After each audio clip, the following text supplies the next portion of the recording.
किरण लामटे साहेब. अध्यक्ष महोदय, मानधन तत्वावरती पेसा क्षेत्रामध्ये जे काही 17 संवर्गाची 9 संवर्गाची भरती झाली आहे. 2024ला विद्यार्थ्यांनी आंदोलन केलं आणि काही आमदार महोदयांनी आंदोलन केलं, त्यानंतर ती मानधन तत्वावरची पेसाची भरती झाली.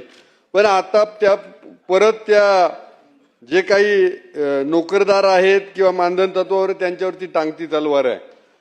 आता सरकारचं म्हणणं असं आहे की तिथं जे काही मेरिटनुसार येतील त्यांना घ्यावं आणि या बाकीच्यांची जी मानधन तत्वावरती जी आधी जॉईन झालेत त्यांची भरती रखडली. तर आमची या निमित्तानं विनंती आहे की आदरणीय मुख्यमंत्री महोदयांनी त्यांना शब्द दिलेला आहे की पहिल्यांदा तुम्हाला मानधन तत्ववाल्यांना नोकरीत घेतलं जाईल आणि त्यानंतर बाकीच्यांचा विचार केला जाईल. तर त्याची अंमलबजावणी सरकारनं करावी, कारण हे सगळे कोणी नोकरदार आहेत हे आंदोलनाच्या तयारीत आहेत.